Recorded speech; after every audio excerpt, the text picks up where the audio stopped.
बात बहुत ही पुरानी है। सामंत प्रदेश में एक ब्राह्मण अपने परिवार के साथ रहा करता था। ब्राह्मण और उसकी पत्नी अपने मंझले बेटे को छोड़कर बाकी सभी को बहुत ही प्यार करते थे। मंझला पुत्र उनकी नजरों में नासमझ और बेवकूफ था। उसके रहने या ना रहने से ब्राह्मण दंपति को कोई फर्क नहीं पड़ता था। माता पिता और अपने भाइयों की उपेक्षा के कारण वह अक्सर उदास रहता था। एक दिन उसने फैसला किया कि वह अपने घर को छोड़कर चला जाएगा, और उसने ऐसा ही किया।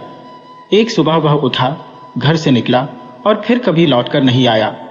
भटकते भटकते वह एक गांव के पास से गुजरा, जिसके बाहर एक संत ने कुटिया बना रखी थी। ब्राह्मण पुत्र ने जब संत के दर्शन किए तो वह उनसे बहुत ही प्रभावित हुआ और उन्हें अपना गुरु बनाने की इच्छा प्रकट की। संत ने उसकी इच्छा का आदर करते हुए उसे अपना शिष्य स्वीकार कर लिया। ब्राह्मण पुत्र बहुत ही प्रसन्न हुआ और पूरी निष्ठा से अपने गुरु के साथ साधना करने लगा। जल्दी ही वह अपने गुरु से शिक्षा अर्जित करने लगा। धीरे धीरे गुरु के साथ रहकर शिष्य ने भी तपोबल की प्राप्ति कर ली। एक दिन की बात है, गुरु को तीर्थ यात्रा पर जाने की इच्छा हुई। गुरु ने अपनी इच्छा अपने शिष्य के सामने रखी। उस समय संत की पत्नी गर्भवती थी। उस पर विशेष ध्यान की आवश्यकता थी। शिष्य ने सारी जिम्मेदारी अपने कंधों पर ले ली। इसके बाद संत तीर्थ यात्रा पर चले गए। समय आने पर गुरु की पत्नी को प्रसव पीड़ा प्रारंभ हुई। शिष्य कुटिया के बाहर बैठ गया। उसने देखा कि एक व्यक्ति उसकी कुटिया की ओर बढ़ा चला आ रहा है। शिष्य ने उसे दरवाजे पर ही रोक लिया। उस आदमी ने कहा, मुझे रोको मत, तुम्हारी गुरु पत्नी की प्रसव वेदना बढ़ रही है। शिष्य ने पूछा, पर तुम कौन हो? देखो, अब बालक का जन्म होने ही जा रहा है, मुझे अंदर जाने दो, किंतु पहले अपना परिचय दो। मैं भाग्य देवता हूं, मुझे शीघ्र ही अंदर जाना चाहिए। लेकिन क्यों? क्योंकि मुझे जन्म लेने वाले बालक का भाग्य लिखना है। तो तुम मुझे बताकर जाओ कि क्या लिखने वाले हो उसके भाग्य में। मैं भाग्य नहीं बता सकता, क्योंकि जब तक भाग्य लिखा नहीं जाता मुझे उसके बारे में नहीं पता। ठीक है, तुम अंदर जा सकते हो, लेकिन एक शर्त पर। क्या शर्त है? जल्दी बोलो। उस नवजात का भाग्य तुम मुझे बताकर ही जाओगे। भाग्य देवता ने आश्वासन दिया और लौटकर बताया कि उसकी गुरु की पत्नी ने बालक को जन्म दिया है और इस बालक का जीवन बड़ा ही कठिन है। एक गधा और एक बोरी चावल ही उसके भाग्य में लिखा है जीवन यापन करने के लिए। फिर भाग्य देवता ने कहा, तुम यह बात किसी को मत बताना, वरना यह बात बताते ही तुम्हारे सिर के टुकड़े टुकड़े हो जाएंगे। यह कहकर भाग्य देवता वहां से चले गए। सब कुछ पहले जैसा ही चलता रहा। शिष्य की साधना बढ़ती गई। पुनः गुरुजी को तीर्थ यात्रा पर जाने की इच्छा हुई। इस बार भी उनकी पत्नी गर्भवती थी। बच्चे के जन्म का समय आया। फिर से भाग्य देवता प्रकट हुए। लौटते हुए उन्होंने शिष्य को बताया कि इस बार कन्या ने जन्म लिया है और इस कन्या के भाग्य में वेश्यावृत्ति लिखी है। शरीर बेचकर ही उसके जीवन का यापन होगा। भाग्य देवता ने पुनः उसे चेतावनी दी कि यदि यह बात उसने किसी को कही तो उसके सिर के टुकड़े टुकड़े हो जाएंगे। शिष्य ने सोचा कि इतने महान संत की संतान है, किंतु भाग्य ऐसा। फिर उसने यह सोचकर मन को संतुष्टि दी कि यह सब पूर्व जन्मों का कर्म फल है जो भोगना ही पड़ता है। समय अपनी गति से गुजरता गया। ब्राह्मण पुत्र की शिक्षा पूरी हुई और वह भी भ्रमण करने के लिए निकला। वर्ष पर वर्ष बीतते गए। इसी बीच गुरु और उनकी पत्नी दोनों का स्वर्गवास हो गया। भ्रमण करते करते एक दिन वह ब्राह्मण पुत्र एक नगर में पहुंचा। उसने देखा कि एक युवक गड्ढे पर बोझा ढोकर मजदूरी कर रहा था। शक्ल जानी पहचानी सी लगी। वह उस युवक के पास गया और अपने गुरु का नाम लेकर पूछा कि क्या वह उनका ही पुत्र है। युवक संकोच में पड़ गया। तब ब्राह्मण पुत्र ने अपना परिचय दिया और युवक उन्हें अपने घर ले गया। युवक ने ब्राह्मण पुत्र को अपनी कठिनाइयों के बारे में बताया। ब्राह्मण पुत्र, जो कि अब एक साधु बन चुका था, ने कहा, क्योंकि तुम मेरे गुरु के पुत्र हो, मैं तुम्हारी सहायता जरूर करूंगा, पर जैसा मैं कहूं वैसा ही करना। युवक ने हामी भर दी। इतने में युवक की पत्नी ने ब्राह्मण के समक्ष जल प्रस्तुत किया। ब्राह्मण ने कहा, कल प्रातः काल होते ही तुम अपना गड्ढा बेच आओ और एक बोरी चावल और कुछ अन्य खाने का सामान खरीद लाओ। फिर अपने परिवार के लिए सुबह और शाम के लिए चावल रखकर बाकी सभी चावलों और खाद्य सामग्री को बनाकर गरीब ब्राह्मणों को आमंत्रित करो और उन्हें भोजन करवा दो। लेकिन याद रखना, चावल की बोरी बिल्कुल खाली हो जानी चाहिए। एक दाना भी शेष नहीं रहना चाहिए। युवक चकरा गया। एक दिन तो गुजारा हो जाएगा, किंतु अगले दिन का क्या होगा? ब्राह्मण ने कहा, यह फिक्र तुम छोड़ दो, जैसा मैं कहता हूं वैसे ही करते रहो। युवक ने अपनी पत्नी से सलाह की। उसकी पत्नी ने कहा, तुम्हारे पिता के शिष्य है, इसीलिए विश्वास करने में कोई हर्ज नहीं है। उनके कहे अनुसार करके देख लेना चाहिए। अगले दिन युवक ने ब्राह्मण के कहे अनुसार किया। गधा बेचकर उसने एक बोरी चावल और अन्य खाने का सामान खरीदा। परिवार के लिए कुछ चावल रखकर बाकी सब चावल और सामग्री बनाकर गरीब ब्राह्मणों को भोजन के लिए आमंत्रित किया। युवक और उसकी पत्नी ने सुनिश्चित किया कि चावल की बोरी में एक भी दाना शेष न रहे। सभी गरीब ब्राह्मणों को भोजन कराकर युवक संतुष्ट हुआ। अगले दिन युवक ने देखा कि चावल की बोरी फिर से पूरी तरह भर गई है। वह बहुत हैरान हुआ और उसने तुरंत ब्राह्मण को बुलाया। ब्राह्मण ने मुस्कुराते हुए कहा, यह तुम्हारी सेवा और समर्पण का फल है। जब तक तुम इसी प्रकार गरीबों को भोजन कराते रहोगे, तुम्हारी चावल की बोरी कभी खाली नहीं होगी। युवक और उसकी पत्नी ने ब्राह्मण का धन्यवाद किया और उसी दिन से वे गरीबों की सेवा करने लगे। उनका जीवन सुखमय हो गया और वे अपने परिवार के साथ खुशी खुशी रहने लगे। ब्राह्मण पुत्र ने अपने गुरु का नाम रोशन कर दिया और उसने यह संदेश फैलाया कि सच्ची सेवा और समर्पण से ही जीवन में सुख और समृद्धि आती है। दूसरे दिन प्रातःकाल युवक ने वही किया जो ब्राह्मण पुत्र ने उससे कहा था। शाम को करीब 50 गरीब ब्राह्मणों को उसने भोजन करवाया। वे तृप्त हुए और युवक को आशीर्वाद दिया। अब घर में ना तो चावल था न गधा, जिसके सहारे जैसे तैसे उसका जीवन चल रहा था। युवक को इस चिंता में नींद ही नहीं आ रही थी। वह बाहर सो रहे ब्राह्मण के पास पहुंचा और कहा, तुमने जैसा कहा मैंने वैसा ही किया। अब कल क्या होगा? मेरे बीवी बच्चे भूखे रह जाएंगे। ब्राह्मण ने कहा, ईश्वर पर भरोसा रखो और जाकर सो जाओ। लेकिन उसे नींद कहां थी। भोर होने से पहले ही वह उठ गया और सीधे गधा बांधने के स्थान की ओर चला। फिर रास्ते में ही रुक गया, यह सोचकर कि गधा तो उसने कल ही बेच दिया था, अब वहां कौन होगा। लेकिन जैसे ही वह लौटने लगा, उसे लगा कि वहां पर कोई है, क्योंकि अंधेरा था, स्पष्ट दिखाई नहीं दे रहा था। वह घर पर आ गया, मुंह धोया और दीपक लेकर वापस लौटा तो देखता क्या है, खूंटे पर गधा बंधा हुआ था और उसके पास ही चावलों का एक बोरा रखा हुआ था। उसकी खुशी का ठिकाना ना रहा। उसने तुरंत ब्राह्मण को जाकर बताया। ब्राह्मण खुश हुआ कि उसकी तरकीब काम आ गई। उसने युवक से कहा कि आज भी वैसा ही करो जैसा तुमने कल किया था। युवक पशोपेश में पड़ गया। ब्राह्मण ने कहा, मेरा कहना मानने में कोई आपत्ति है? युवक ने फिर से वैसा ही किया। अब वह रोज गधा बेच देता और गरीब ब्राह्मणों को भरपेट भोजन करवाकर चावल की बोरी खाली कर देता। ब्राह्मण ने देखा और सोचा कि वह जो चाहता था वैसा ही हो रहा है। गरीब ब्राह्मणों को भोजन करवाकर युवक अपने पूर्व कर्मों का फल न केवल काट रहा था, बल्कि अगले जन्म के लिए भी पुण्य अर्जित कर रहा था। अब उसका जीवन काफी हद तक स्थिर हो चुका था, अतः अब मुझे चलना चाहिए। उसने युवक से अपने प्रस्थान के बारे में कहा और उसकी बहन के बारे में पूछा। युवक पहले तो सकुचा गया, फिर उस नगर का नाम बताकर पता दे दिया जहां वेश्यावृत्ति करके उसकी बहन अपना जीवन यापन कर रही थी। उसने युवक से कहा, अब शायद तुम्हारी बहन का जीवन भी सुधर जाएगा। ब्राह्मण ने आगे कहा, ठीक है, मैं चलता हूं, लेकिन देखो, जैसे मैंने कहा है, जीवन भर ऐसा ही करते रहना तो तुम्हें जीवन में कोई कठिनाई नहीं होगी।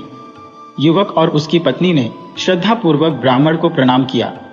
ब्राह्मण अब उस नगर की ओर चल पड़ा जहां उसकी गुरुपुत्री अभिशप्त जीवन जीने को विवश थी। वह गुरुपुत्री से मिला और उसे अपना परिचय दिया। उसने लज्जापूर्वक ब्राह्मण को अपनी कहानी द्वारा बताया कि कैसे विवश होकर उसे वेश्यावृत्ति करनी पड़ी। ब्राह्मण ने कहा, मैं तुम्हारी सहायता करने के लिए आया हूं। मैं जैसा कहूं, यदि तुम वैसा ही करोगी तो तुम्हें यह सब नहीं करना पड़ेगा। तुम्हें पति और प्रेमी के रूप में एक बहुत ही अच्छे इंसान की प्राप्ति होगी। गुरुपुत्री ने यह स्वीकार कर लिया। रात को जब लोगों ने उसका द्वार खटखटाया तो युवती ने कहा, जो व्यक्ति स्वाति की बूंदों से बने मोती लेकर आएगा, दरवाजा उसी के लिए खुलेगा। यह सुनकर लोग हैरान रह गए। उन्होंने कहा, या तो इसका दिमाग फिर गया है या यह पागल हो गई है। कौन लाएगा मोती? भूखो मरेगी, भूखो। यह कहकर सब लोग लौट गए। आहिस्ता आहिस्ता रात अंतिम प्रहर की ओर चल पड़ी। गुरुपुत्री भी निराश सी हो गई थी कि रात्रि को अंतिम पहर में द्वार की सांकल बजी थी। युवती ने अपनी कीमत बताई। बाहर से उत्तर आया, द्वार खोलो, मैं मोती लेकर आया हूं। गुरुपुत्री खुश हो गई और उसने द्वार खोल दिया। इसके बाद अब अन्य कोई भी नहीं आता उसके द्वार पर। रात के अंतिम प्रहर वही सुदर्शन युवक मोती लेकर आता। धीरे धीरे उस युवक और युवती में प्रेम हो गया और दोनों ने प्रेम विवाह कर लिया। एक रात ब्राह्मण ने गुरुपुत्री से कहा, अब मैं चलता हूं, मेरा काम पूरा हो गया है, तुम्हारा जीवन भी अब सुधर गया है। पति और प्रेमी के रूप में तुम्हें एक बहुत ही अच्छा आदमी मिला है, लेकिन याद रखना, जैसा मैंने कहा वैसे ही करती रहोगी तो फिर जीवन में बुरे दिन देखने को नहीं मिलेंगे। युवती ने बड़े ही कृतज्ञ भाव से ब्राह्मण को प्रणाम किया और उसका आशीर्वाद लिया। युवती से विदा लेकर ब्राह्मण वहां से चल पड़ा। नगर के बाहर आकर ब्राह्मण ने देखा कि एक व्यक्ति हाथ में गधे की डोर थामे और दूसरे हाथ में दोलची लिए तथा सिर पर चावलों की बोरी लिए हुए बड़ी ही जल्दी जल्दी चला जा रहा था। ब्राह्मण ने उसे रोका और पूछा, भाई तुम कौन हो और यह सब लिए किधर जा रहे हो? उस आदमी ने ब्राह्मण को पहचान लिया और कहा, देखो मैं भाग्य देवता हूं, तुमने मेरी क्या हालत बना दी है। पहले चावलों की बोरी और यह गधा लेकर मैं तुम्हारे गुरुपुत्र के यहाँ पर रोज रात को पहुंचता हूं और फिर नहा धोकर यह मोती की दोलची लेकर रात के अंतिम प्रहर तक गुरुपुत्री के यहाँ पर पहुंचता हूं। तो क्या इसमें मेरा दोष है? भाग्य तो आपने ही लिखा था उन दोनों का, किंतु तुमने अपनी चतुराई से उस भाग्य को मात दे दी। अब कृपया मुझे बख्श दो। देखो चावलों की बोरी धोते धोते मेरा बुरा हाल हो गया है, तो मैं क्या करूं? सब कुछ तुम्हारे हाथ में है। पूर्व जन्म के कर्म बंधन अब तक तो कट गए होंगे। दोनों को सुखमय जीवन प्रदान कर दो तो तुम्हारे कष्ट भी दूर हो जाएंगे। भाग्य देवता ने प्रसन्नता पूर्वक उसकी बात मान ली। इसके बाद गुरुपुत्री और गुरुपुत्र का जीवन सुखमय हो गया।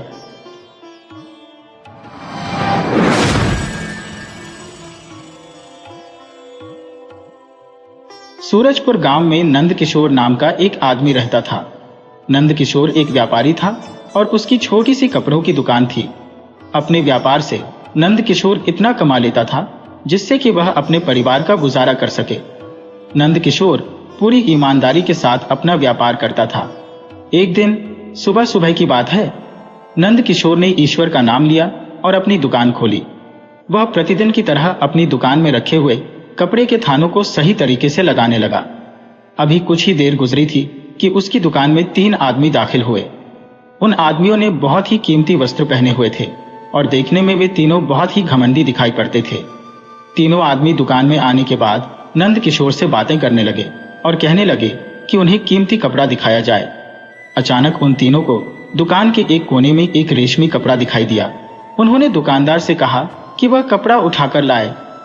नंद किशोर ने वह कपड़ा उठाकर उन लोगों के सामने फैला दिया। तीनों आदमियों को वह कपड़ा इतना पसंद आया कि वे बहुत ही खुश हुए। फिर उनमें से एक आदमी नंद किशोर से कहने लगा, यह कपड़ा तो बहुत ही कीमती है, इसीलिए मैं यह मालूम करना चाहता हूं कि तुम यह कपड़ा कहां से लाए हो। हम लोग सुबह से इस बाजार में घूम रहे हैं, लेकिन ऐसा कपड़ा हमें कहीं भी नहीं मिला। हम लोग इसी की तलाश में थे और तुम्हारी दुकान में आए हैं। नंद किशोर कहने लगा, यह कपड़ा मेरी दुकान में पुराने पड़े हुए माल में से बचा है। असल बात यह है कि यह कपड़ा बहुत ही महंगा है और मेरे ग्राहक ऐसा महंगा कपड़ा खरीदने की हैसियत नहीं रखते, इसीलिए यह कपड़ा बच गया है। किसी ने भी इस कपड़े को नहीं खरीदा। तीनों आदमियों ने वह कपड़ा उठाया और बिना कुछ कहे सुने दुकान से बाहर की तरफ चल दिए। नंद किशोर उनके पीछे दौड़ा और कहने लगा, अरे भाई, इस कपड़े की कीमत तो देते जाओ। उन तीनों में से एक आदमी नंद किशोर से कहने लगा, भाई तुम कल राजमहल में आ जाना, हम नगर के राजा के राज दरबारी हैं। वहां आकर हमारा पता मालूम कर लेना और कपड़े की कीमत ले जाना। नंद किशोर यह बात सुनकर हैरान और परेशान हो गया। वह जान चुका था कि इन आदमियों से कपड़े की कीमत वसूल करना आसान न होगा। जब वे लोग दुकान से चले गए तो नंद किशोर वापस अपने काम में जुट गया। जैसे तैसे करके वह दिन गुजर गया। अगले दिन नंद किशोर उठा और सबसे पहले राजमहल में जाने का निश्चय किया ताकि अपने कपड़े की कीमत वसूल कर सके। जब वह राजा के महल की तरफ जा रहा था तो मन ही मन में सोच रहा था कि आज अपने कपड़े के अच्छे दाम वसूल कर लूंगा, परंतु असल बात से वह बिल्कुल अनजान था। जब वह राजमहल में पहुंचा तो उसने देखा कि महल के चारों तरफ पहरेदार खड़े थे। नंद किशोर पहरेदार के पास गया और उन्हें कल की सारी बात बताई। वह उन तीनों आदमियों की पहचान बताकर उनके बारे में पूछने लगा जो उसकी दुकान से कपड़ा खरीद कर लाए थे। पहरेदार ने जब नंद किशोर की बात सुनी तो कहने लगे, तुम कल आना, तुम्हारा काम हो जाएगा। नंद किशोर मन में सोच रहा था कि वह आज ही कपड़े की अच्छी कीमत वसूल कर लेगा, लेकिन जब उसने यहाँ के हालात देखे तो बड़ा ही मायूस होकर अपने घर लौट आया। अगले दिन वह फिर से अपनी रकम मांगने के लिए राजमहल में आ पहुंचा। इस बार पहरेदार ने उससे कहा, तुम 1 हफ्ते के बाद आना। नंद किशोर उदास मन से घर वापस लौट आया। जब वह 1 हफ्ते के बाद फिर से राजमहल में आया तब भी उसे इसी तरह से लौटा दिया गया।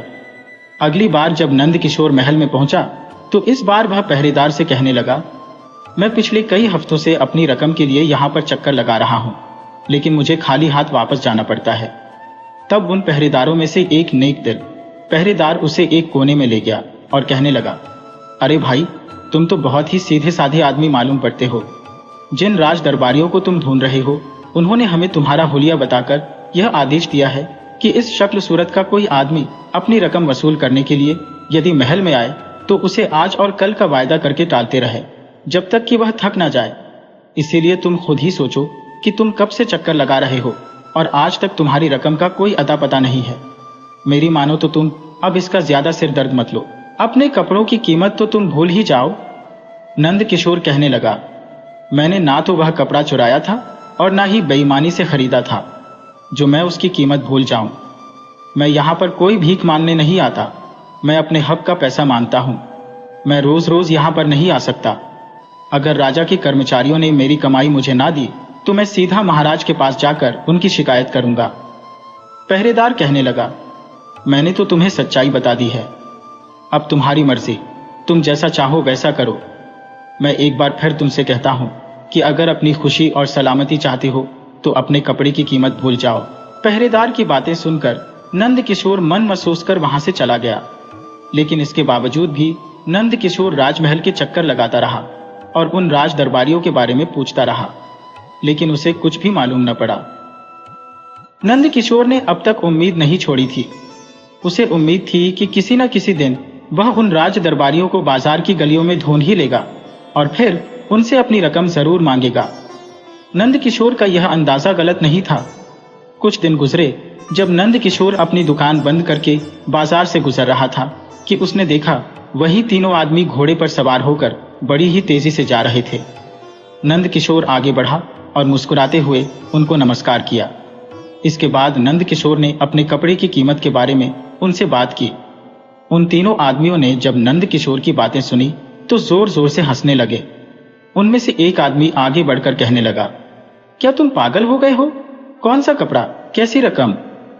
नंद किशोर ने बड़ी ही विनम्रता से पूरी घटना उन्हें बताई और अपनी दुकान की पहचान भी बताई। उनमें से एक आदमी कहने लगा, क्या हम तुम्हारे उस मामूली से कपड़े के लिए ही रह गए हैं? अगर हमें किसी वस्तु की जरूरत होती है तो हम सिर्फ आदेश करते हैं और सब कुछ हमारे सामने हाजिर हो जाता है। हमारे पास इतना समय नहीं है कि हम लोग बाजार में जाएं और तुम जैसे मामूली दुकानदार से कपड़ा खरीदें। उन्होंने इतना कहा और अपने अश्व की लगाम कसकर आगे बढ़ने लगे। नंद किशोर ने देखा कि उसकी पूंजी डूब जाएगी और उस पर मिथ्या आरोप भी लगेगा, तो उसने आगे बढ़कर उनमें से एक के घोड़े की लगाम पकड़ ली। उस व्यक्ति को नीचे खींच लिया और अगले ही पल दोनों में हाथापाई होने लगी। बाकी दोनों व्यक्ति थोड़ा आगे निकल गए थे, लेकिन शोर सुनते ही वापस लौट आए और तीनों ने मिलकर नंद किशोर की खूब पिटाई की। इस अत्याचार को सहन न कर पाने के कारण नंद किशोर ने उनमें से एक के चेहरे पर नाखूनों से खरोंच दी। इस हाथापाई में उन तीनों व्यक्तियों को भी चोटें आईं। झगड़े के बाद वे तीनों घोड़े पर सवार होकर भाग गए। नंद किशोर बेचारा घायल अवस्था में अपने घर लौटा। जब नंद किशोर की पत्नी ने उसकी हालत के बारे में पूछा तो नंद किशोर ने पूरी घटना विस्तार से बता दी। उसने कहा, देखो, मैं घायल तो हूं, लेकिन मैं खुश हूं कि मैं राजा के दरबारियों से मुकाबला करके आया हूं। अगर ऐसा न करता तो मन ही मन कुंठित रहता। कुछ दिनों तक नंद किशोर घर पर ही रहा। उसकी पत्नी ने उसकी देखभाल की, जिससे उसकी तबीयत पूरी तरह ठीक हो गई। स्वस्थ होने के बाद नंद किशोर फिर से अपनी दुकान पर चला गया।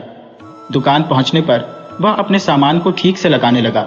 तभी नगर के कोतवाल के 2 सिपाही उसकी दुकान पर आ खड़े हुए। नंद किशोर ने पूछा, क्या काम है भाई?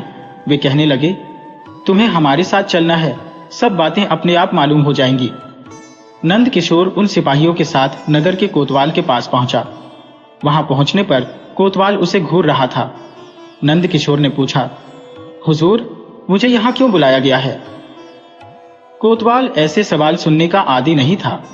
वह भड़क कर कहने लगा, अच्छा, बड़े मासूम बनते हो तुम, जैसे कुछ जानते ही नहीं।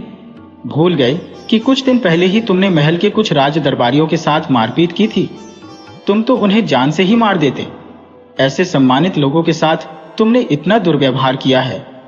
नंद किशोर कहने लगा, मैं तो सिर्फ अपने कपड़े की कीमत पाना चाहता था, लेकिन उन लोगों ने देने से मना कर दिया। वे 3 थे और मैं अकेला था। उन्होंने मुझे मारा पीटा, ना कि मैंने उन्हें। कोतवाल कहने लगा, तुमने बड़ी ही गलती की है। क्या एक मामूली सा कपड़ा तुम उन लोगों को तोहफे के रूप में नहीं दे सकते थे? राजमहल के दरबारियों के लिए इतना भी नहीं कर सकते? नंद किशोर ने देखा कि जब उसे ही अपराधी ठहराया जा रहा है तो वह कहने लगा, कोतवाल साहब, वे तीनों कपड़ा खरीदने के इरादे से मेरी दुकान पर आए थे, ना कि अपने लिए तोहफा लेने के लिए। मैं राजमहल के चक्कर लगाता रहा, लेकिन मुझे कोई जवाब नहीं मिला। कई दिनों के बाद जब इन्हें बाजार में देखा तो इन्हें रोक लिया और अपने कपड़े की कीमत मांगने लगा। ये लोग कहने लगे, क्या तुम पागल हो गए हो? हमने तुमसे कोई कपड़ा नहीं खरीदा। हुजूर, अब आप ही बताइए, अगर किसी को तोहफा चाहिए तो वह ऐसा व्यवहार करेगा? कोतवाल कहने लगा, मैं नहीं जानता कि तुमने क्या किया, लेकिन मेरी जिम्मेदारी है कि महाराज ने मुझे आदेश दिया है कि तुमने उनके राज दरबारियों से उलझकर उनका अपमान किया है। इसीलिए तुम्हें कारागार में भेजा जाएगा और तुम्हारी दुकान को भी जब्त कर लिया जाएगा। तुम्हारी यह सजा देखकर बाकी लोगों को भी सबक मिलेगा और फिर से कोई भी राज दरबार के दरबारियों के साथ ऐसा दुर्व्यवहार नहीं करेगा। नंद किशोर ने जब यह सुना तो उसकी आंखों के आगे अंधेरा छा गया। कोतवाल फिर से कहने लगा, क्योंकि तुम मुझे एक बहुत ही सीधे साधे आदमी लगते हो, इसीलिए मैं तुम्हें कारागार में नहीं डालूंगा और महाराज को इसके बारे में क्या कहना है वह मैं खुद ही देख लूंगा। लेकिन तुम्हारी दुकान में रखी संपत्ति हर हाल में जब्त की जाएगी। तुम्हारी दुकान में जितना भी माल पड़ा है, अब तुम्हारा उस पर कोई हक नहीं है। अब जाओ और अपनी पत्नी और बच्चों की फिक्र करो। नंद किशोर बेचारा बहुत ही दुखी और मायूस हो चुका था। इसी हालत में वह अपने घर पहुंचा। अगले दिन नंद किशोर की दुकान पर कोतवाल के भेजे हुए सैनिक आए। उसकी दुकान में जितना भी माल रखा था वह जब्त करके अपने साथ ले गए। नंद किशोर अब बिल्कुल खाली हो गया था। वह मायूस था, लेकिन सोच रहा था कि जैसे भी हो गुजारा तो करना ही होगा। कुछ सोचकर नंद किशोर अपने व्यापारी दोस्तों के पास गया और उनसे कुछ धन उधार ले आया। उस धन से नंद किशोर ने कुछ कपड़ा खरीदा और वापस अपनी दुकान में लौट आया। वह एक बार फिर से दुकान चलाने की कोशिश करने लगा। नंद किशोर को विश्वास था कि एक बार फिर से वह अपने व्यापार को अच्छे से चला पाएगा और अपने व्यापारी मित्रों से लिए हुए धन को भी वापस कर पाएगा। लेकिन किस्मत का खेल ऐसा हुआ कि छोटी सी दुकान से वह अपने घर का खर्च तो जैसे तैसे चला पाया, लेकिन व्यापारियों का कर्जा वापस ना कर सका। कुछ व्यापारी जिनको नंद किशोर पर विश्वास था वे तो कर्ज मानने नहीं आए, लेकिन 1-2 व्यापारी ऐसे भी थे जो अपना कर्ज वापस पाने के लिए बेसब्र हो रहे थे। वे लोग प्रतिदिन नंद किशोर के यहाँ आने लगे और रोज अपना कर्जा मांगने लगे। बेचारा नंद किशोर शर्मिंदगी से अपना सिर झुका लेता, लेकिन यह सिलसिला ज्यादा दिन तक न चल सका। नंद किशोर सोचने लगा, आखिर कब तक मैं कर्जदारों को टालता रहूंगा। उसे लगने लगा कि अब ज्यादा दिन तक वह इन लोगों का सामना नहीं कर सकता, ना ही उनसे और अधिक समय मांग सकता है।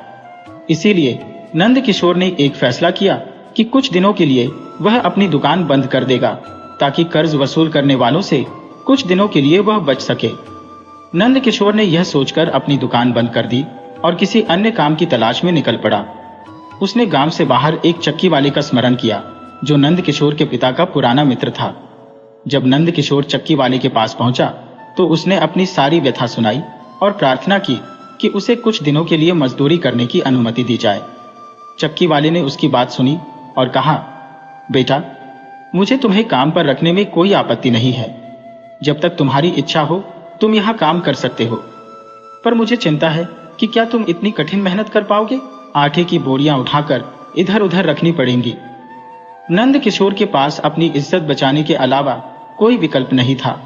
उसने कहा, मैं हर तरह का कठिन काम करने को तैयार हूं। शुरुआत में यह सब मुश्किल लगेगा, लेकिन धीरे धीरे आदत पड़ जाएगी।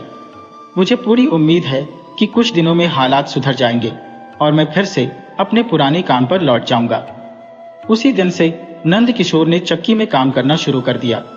इस तरह की कठिन मेहनत की उसे आदत नहीं थी, परंतु वह खुशी खुशी चक्की वाले का मजदूर बन गया। कुछ दिनों तक वह अपने कर्जदारों का सामना करने से बचा रहा। अब वह रात को थका हारा अपने घर लौटता था। एक दिन जब वह चक्की पर बहुत मेहनत से काम कर रहा था, उसे बाहर कुछ शोरगुल और चिल्लाने की आवाजें सुनाई दी।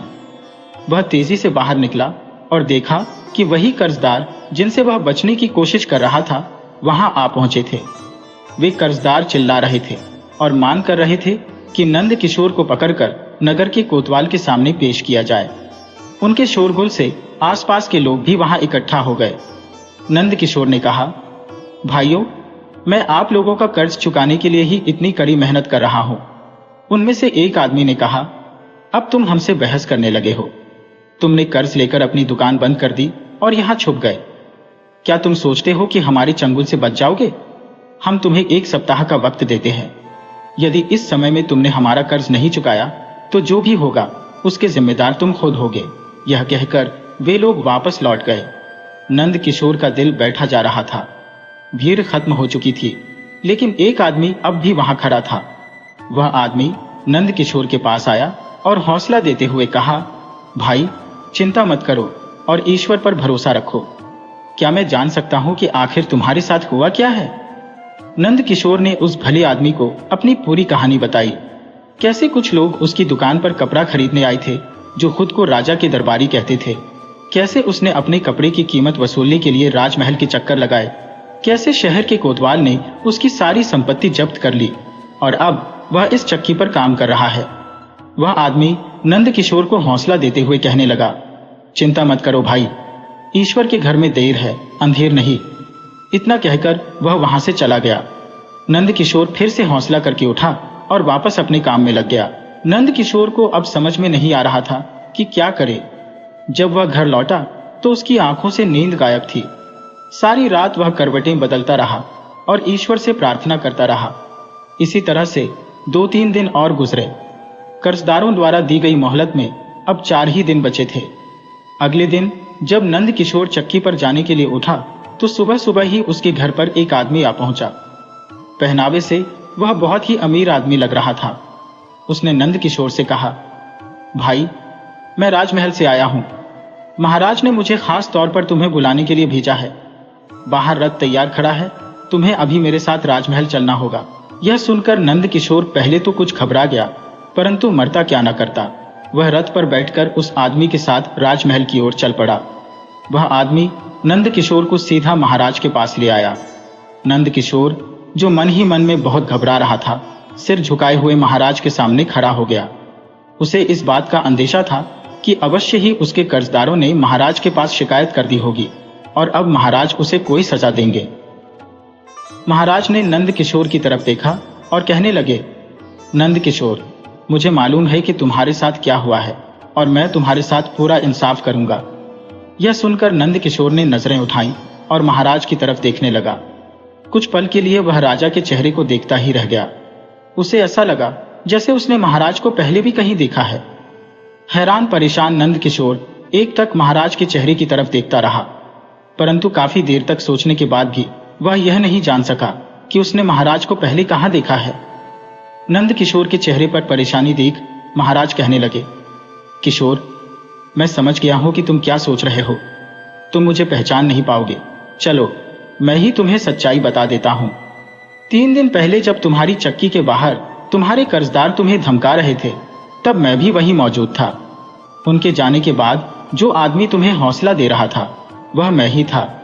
असल में उस दिन मैं भेष बदलकर अपने राज्य की प्रजा का हालचाल जानने निकला था, क्योंकि मुझे यह शिकायतें मिल रही थी कि हमारे राजमहल के कुछ दरबारी और कर्मचारी अपनी हैसियत और रुतबे का गलत इस्तेमाल कर राज्य की प्रजा और व्यापारियों को सता रहे हैं। महाराज ने कहा, इस बात की सच्चाई जानने के लिए ही मैं भेष बदलकर नगर के बाजारों में घूम रहा था। जब मैं तुम्हारी चक्की के सामने से गुजरा और तुमसे बात की तो मुझे सच्चाई का पता चला। इसके बाद मैंने महल में अपने सबसे भरोसेमंद मंत्री अमरसेन से मुलाकात की और उन्हें तुम्हारे बारे में सारी जानकारी जुटाने को कहा।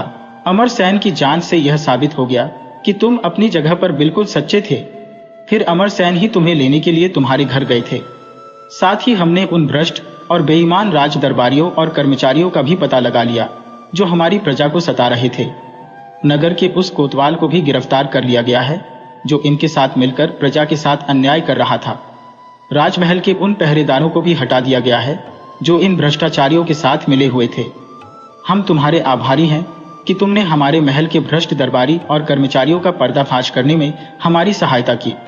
इसके बदले में हम तुम्हें इनाम के तौर पर अशर्फियों की एक थैली देते हैं जिससे तुम अपना कर्ज अदा कर सकोगे और फिर से अपना व्यापार शुरू कर सकोगे। सारी बातें जानकर नंद किशोर की आंखों में आंसू आ गए। मन ही मन वह ईश्वर का धन्यवाद करने लगा। फिर महाराज का धन्यवाद करते हुए अशर्फियों की थैली लेकर अपने घर वापस लौट आया। उसने अपने सभी कर्जदारों को कर्ज वापस किया और बाकी बचे पैसों से एक बार फिर से अपने कपड़ों का व्यापार शुरू किया। इधर नगर के महाराज को भी अब यह बात समझ में आ चुकी थी कि उन्हें आंखें बंद करके अपने राज दरबारियों और कर्मचारियों पर विश्वास नहीं करना चाहिए, बल्कि समय समय पर जनता के दुख सुख जानने के लिए स्वयं भी जाना चाहिए।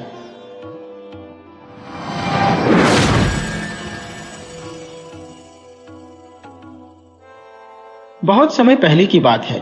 एक छोटे से गांव दीनापुर में दो किसान भाई गंगाधर और श्रीधर रहते थे। उनमें से एक गरीब था और दूसरा अमीर। अमीर भाई श्रीधर गांव छोड़कर नगर में जा बसा था। वहां उसकी शानदार हवेली थी और वह शहर का एक प्रतिष्ठित व्यापारी था। लेकिन गरीब भाई गंगाधर गांव में ही रहकर एक छोटे से जमीन के टुकड़े पर हल चलाकर किसी प्रकार से अपना जीवन व्यतीत कर रहा था। उसके परिवार में उसकी बीवी और बच्चे थे। कभी कभी तो उसके घर में खाने के लिए रोटी का एक टुकड़ा भी नहीं होता था और बच्चे भूख से बिलखते रह जाते। एक दिन गंगाधर ने अपनी पत्नी से कहा, अब मुझसे इन बच्चों को रोते और बिलखते हुए देखा नहीं जाता। क्यों ना मैं नगर जाकर अपने बड़े भाई से कुछ सहायता की प्रार्थना करूं। मैं भी आपसे यही कहना चाहती थी। स्वामी, जेठ जी जरूर आपकी मदद करेंगे। जाइए, ईश्वर आपकी यात्रा सफल करें, पत्नी ने उत्तर दिया। गरीब गंगाधर अपने भाई से मिलने के लिए नगर की ओर चल पड़ा। जब वह अपने भाई श्रीधर के घर पहुंचा तो श्रीधर एक स्वार्थी किस्म का आदमी था। गंगाधर को देखकर वह बिल्कुल भी खुश नहीं हुआ। मन में सोचने लगा, जरूर गंगाधर किसी मतलब से आया होगा, वरना आज तक तो कभी मुझसे मिलने नहीं आया।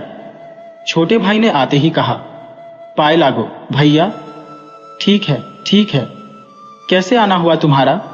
श्रीधर ने बेमन से पूछा। गंगाधर ने अपनी व्यथा सुनाते हुए कहा, बड़े भैया, इस समय मुसीबत के वक्त मेरी मदद करो। मेरे पास अपने बीवी बच्चों को खिलाने के लिए रोटी का एक टुकड़ा भी नहीं है। उन्हें कई कई दिनों तक भूखा रहना पड़ता है। अरे भाई, मैं तो खुद इस समय दुखी हूं। सारा कारोबार ठप पड़ा है। लेकिन खैर, अब तुम आ ही गए हो तो मैं तुम्हें निराश कैसे लौटा सकता हूं। इसके बाद बड़ा भाई मक्कारी पूर्ण स्वर में कहने लगा, देखो भाई, मदद की जरूरत तुम्हें भी है और मुझे भी। यदि तुम मेरी मदद करोगे तो मैं भी तुम्हारी मदद अवश्य करूंगा। मेरे से जो कुछ बन पड़ेगा मैं करने को तैयार हूं। भैया, तुम कितने अच्छे हो, गंगाधर ने कहा। दरअसल मुझे घर में काम करने के लिए एक आदमी की जरूरत है। मेरा नौकर कुछ दिनों के लिए छुट्टी पर गया है।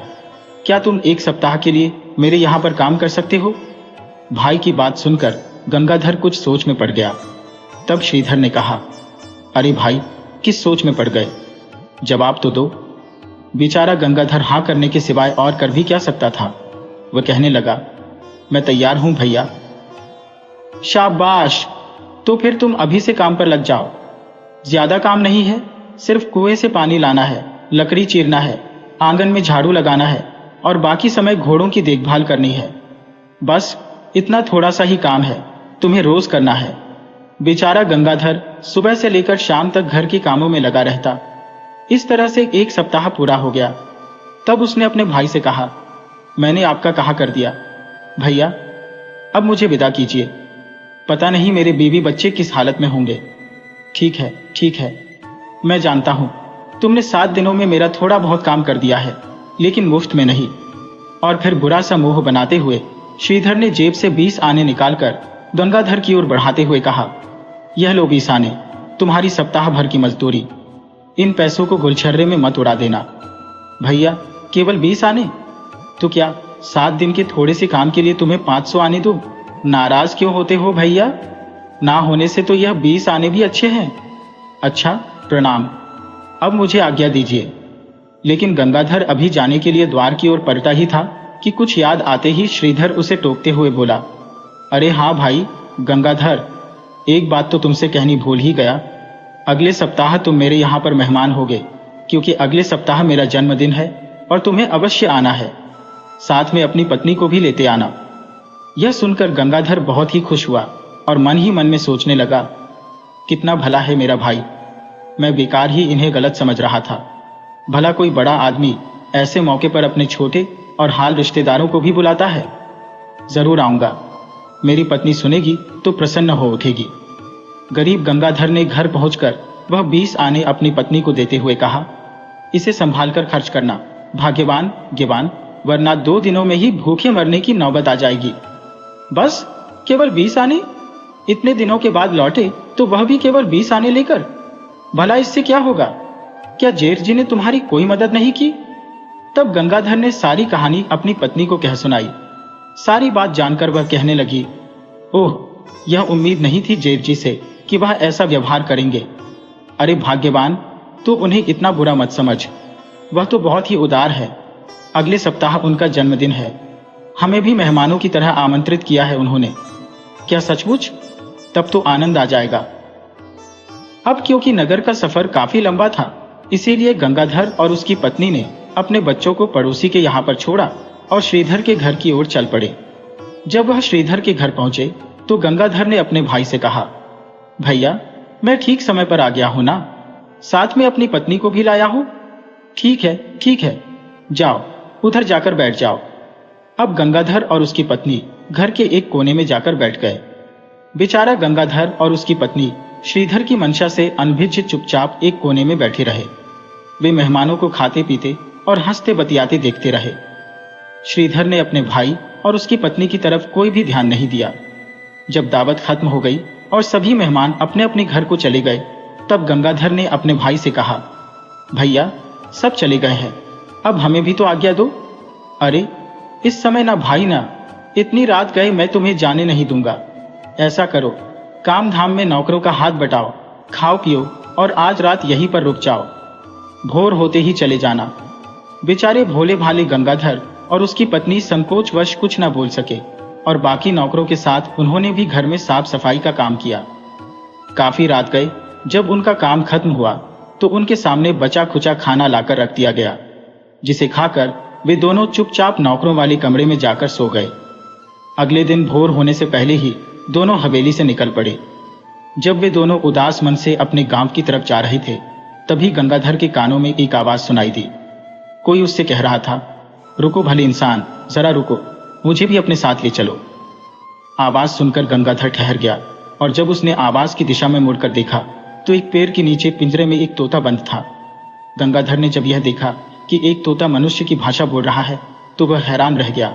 गंगाधर तेज कदमों से उस तोते के पास पहुंचा और कहने लगा, अरे पक्षी होकर तुम मनुष्यों की भाषा कैसे बोल लेते हो? तब उसकी पत्नी कहने लगी, अजी, आप नहीं जानते, मैंने कई तोतों को मनुष्य की भाषा में बात करते देखा है। मेरी नानी के पास भी एक ऐसा ही तोता था। उनकी बातें सुनकर तोता कहने लगा, सुनो भले मानस, मैं यहाँ इस जंगल में अकेला हूं, क्या तुम मुझे अपने साथ अपने घर ले जा सकते हो? गंगाधर ने तपाक से कहा, हाँ, क्यों नहीं, तुम्हारे जैसा पक्षी पालने का मन भला किसका नहीं करेगा। लेकिन उसकी पत्नी कहने लगी, अरे आप यह क्या कहते हैं, हमारा अपने तो खाने का कोई ठिकाना नहीं है, भला इस तोते को हम क्या खिलाएंगे? अरे भाग्यवान, जैसे भगवान हमारा पेट भरेगा वैसे ही इसके लिए भी कुछ ना कुछ इंतजाम हो ही जाएगा। और फिर गंगाधर तोते को उठाकर अपने घर ले आया। गंगाधर ने उस तोते को घर में ही बनी हुई एक अलग कोठरी में रख दिया। तोता अब वहीं पर रहता। उसके खाने पीने का इंतजाम भी कर दिया गया। गंगाधर का जब भी मन करता वह कोठरी में जाकर तोते से बातें करने लगता और अपना मन बहलाता। इसी तरह गरीबी में गंगाधर के दिन कट रहे थे। एक दिन जब उसके घर में खाने पीने को कुछ नहीं था, उसके बच्चे रोटी के लिए रो रहे थे, तो उसकी पत्नी ने गंगाधर को 8 आने देते हुए कहा, यह 8 आने लीजिए और आप आटा खरीद कर ले आइए, मैं बच्चों के लिए रोटी बना दूंगी।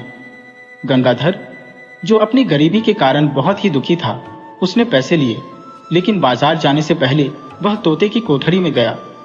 तोते ने उसे मायूस देखकर कहा, अरे भले मानस, तुम इतने मायूस क्यों दिखाई देते हो? गंगाधर ने उसे अपनी मायूसी का कारण बताते हुए कहा, क्या बताऊं भाई, कुछ समझ में नहीं आता, क्या करूं और क्या ना करूं। ये 8 आने मेरे पास है, मैं इसका आटा लेने जा रहा हूं ताकि बच्चों का पेट भर सकूं। उसकी बात सुनकर तोता कहने लगा, अरे भाई, दुखी और उदास होने से परेशानी खत्म नहीं होती। तुम आज ऐसा करो कि आज तुम शराब खाने चले जाओ और थोड़ी सी शराब पीना, फिर देखना कोई ना कोई रास्ता निकल आएगा। शराब खाने? लेकिन शराब पीने के लिए पैसे कहां से आएंगे? अरे ये जो 8 आने तुम्हारे पास है, इसी से काम चल जाएगा। लेकिन इसका तो मैं आटा लेने जा रहा हूं। बच्चे भूख से बिलख रहे हैं, पहले अपना दुख खत्म करो, फिर उनके बारे में सोचना। और फिर तोते के बहकावे में आकर गंगाधर ने बाजार का रास्ता छोड़कर शराब खाने का रास्ता पकड़ लिया। वहां पहुंचकर उसने 8 आने निकाले और फिर शराब पीने लगा। शराब का नशा चढ़ जाने के बाद वह कहने लगा, वाह, कितनी अच्छी चीज है। सारी चिंताएं एक पल में ही दूर हो गईं। शराब पीकर झूमता झामता गंगाधर काफी रात देर से अपने घर लौटा। उसकी पत्नी कहने लगी, इतनी देर कहां लगा दी? आटा कहां पर है? देखो, बच्चे रो रो कर सो गए, तो फिर तू क्यों जाग रही है? जा, तू भी सो जा। अरे, आपने शराब पी है?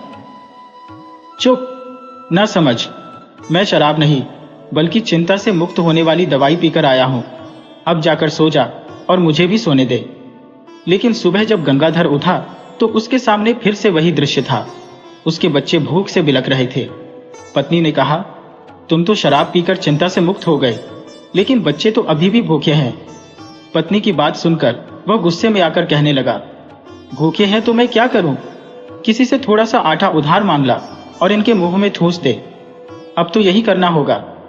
पता नहीं कोई आटा देगा भी या नहीं, गंगाधर कहने लगा। इन सब ने मिलकर तो मेरा दिमाग खराब कर दिया है। अपनी पत्नी के घर से बाहर जाते ही गंगाधर एक बार फिर से तोते वाली कोठरी में गया। तोता उसे देखकर कहने लगा, अरे भले मानस, उदास और दुखी मत हो, यह दुख तो केवल कुछ ही पलों के लिए है।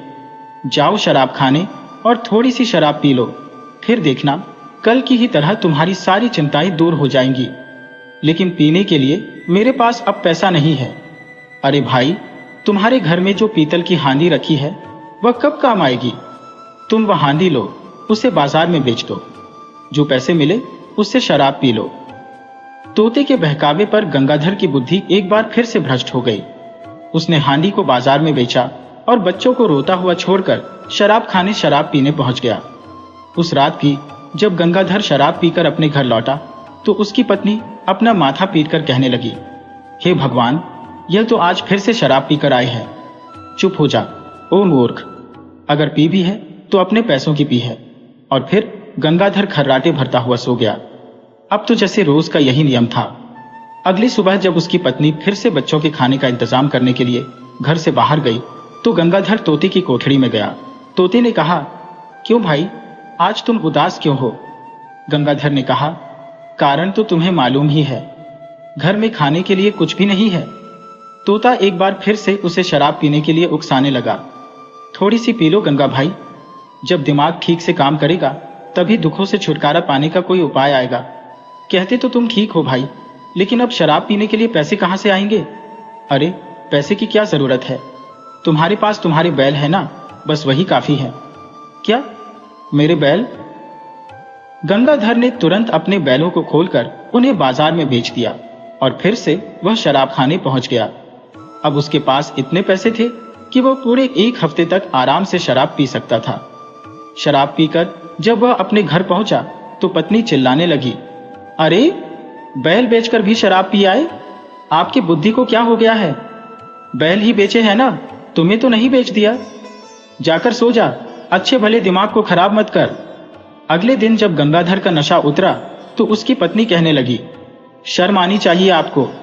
यदि शराब पीने की यह लत ऐसे ही चलती रही तो एक दिन घर बार भी बिक जाएगा। मुझे माफ कर दो लाजो, सचमुच मैं मूर्खता कर रहा था, लेकिन अब मैं और नहीं करूंगा। उसकी पत्नी समझदार थी, उसे भी यह समझते हुए देर न लगी कि जो कुछ भी हो रहा है गंगाधर को उसका पछतावा है, इसीलिए वह उसको समझाते हुए कहने लगी, अब जो होना था वह हो चुका, लेकिन आप आइंदा ऐसा कुछ भी मत कीजिएगा। ठीक है भाग्यवान, आज से ही मैं खेतों में काम करूंगा, किसी के बैल उधार मांगकर खेतों में काम शुरू करता हूं। ये सोचकर गंगाधर अपना हल उठाकर खेतों की तरफ जाने लगा कि तभी कोठरी में से तोते ने उसे आवाज लगाई। जब वह तोते के पास पहुंचा तो तोता कहने लगा, क्यों भाई गंगाधर, आज तुम शराब पीने नहीं जाओगे? तोता भाई, अब मेरे पास बचा ही क्या है जिसे शराब में डुबो दो, अब तो मुझे काम पर ही जाना पड़ेगा। तोता कहने लगा, अरे शराब नहीं पियोगे? तुम्हें तो आज भी शराब मिल सकती है। एक बार फिर से गंगाधर तोते के बहकावे में आ गया। तोते ने कहा, तुम यह अपना हल बाजार में बेच दो और इसकी शराब पी लो। उस दिन भी गंगाधर ने वैसा ही किया, हल बेचकर वह शराब पी आया। जब वह घर लौटा तो उसकी पत्नी कहने लगी, हे ईश्वर, अब मैं क्या करूं? तुम तो आज फिर से शराब पीकर लौट आए हो, यह मुसीबत तो जरूर हमें बर्बाद कर देगी। और फिर उस तोते के चक्कर में फंसकर गंगाधर ने अपना सब कुछ बर्बाद कर लिया, यहां तक कि उसने अपनी झोपड़ी भी पड़ोसी के पास गिरवी रखकर सारा रुपया शराब की भेंट चढ़ा दिया। एक शाम की बात है, जब गंगाधर अपने तोते के साथ बैठा हुआ था तो तोते ने कहा, इतने चुपचाप क्यों हो भाई, कुछ बोलते क्यों नहीं? इस तरह से बैठे बैठे क्या सोच रहे हो तुम? तो देख रहे हो तोता भाई, अब मैं कंगाल हो चुका हूं, कुछ नहीं बचा मेरे पास, यहां तक कि ना तो खाने के लिए और ना ही शराब पीने के लिए। मेरा पूरा परिवार भूख के मारे बिलख रहा है। तोता कहने लगा, भाई तुम्हारी हालत देखकर मुझे सच में तुम पर दया आती है, लेकिन तुम चिंता मत करो, शराब के लिए धन का प्रबंध मैं कर दूंगा। जैसा मैं कहता हूं बस तुम वैसा ही करते चलो। कुछ समय के लिए अपने पड़ोसी से उसकी गाड़ी और बैलों की जोड़ी उधार मांग लो, फिर देखो मेरा कमाल। गंगाधर सोचने लगा कि लगता है अब यह तोता मुझसे पड़ोसी की बैलगाड़ी भी गिरवी रखवाएगा, परंतु गंगाधर तोते का कहना ना टाल सका और उठकर अपने पड़ोसी के पास जा पहुंचा।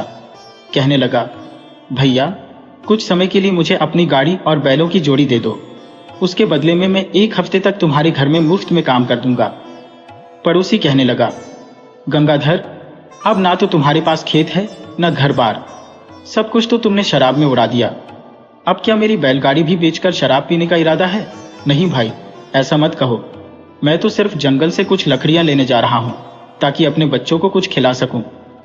पड़ोसी को उसकी बात सुनकर दया आ गई।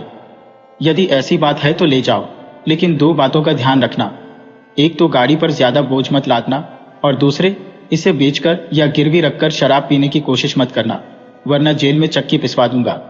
भाई ऐसा कुछ भी नहीं होगा, बस कुछ ही समय के बाद आपकी बैलगाड़ी लौटा दूंगा। अपने पड़ोसी की बैलगाड़ी लेकर जब गंगाधर अपने घर पहुंचा तो तोता गंगाधर से कहने लगा, भाई अब तुम पिंजरे समेत उठाकर मुझे अपनी बैलगाड़ी पर रख लो, उसके बाद मैं तुम्हें जहां कहता हूं तुम बैलगाड़ी वहां पर ले चलो। गंगाधर ने तोते को अपनी बैलगाड़ी पर रखा और फिर तोते ने कहा, अब गाड़ी को उत्तर दिशा की ओर ले चलो। उत्तर दिशा की ओर, वहां तो भयानक जंगल है और डाकुओं का बसेरा है।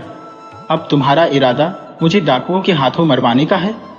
तुम बेकार ही चिंता करते हो, मैं तुम्हारे लिए धन का प्रबंध करने जा रहा हूं, तुम चलो तो सही। चलते चलते जब वह जंगल के रास्ते पर आ गए तो गंगाधर ने कहा, भाई तोता आखिर बताओ तो सही कि माजरा क्या है?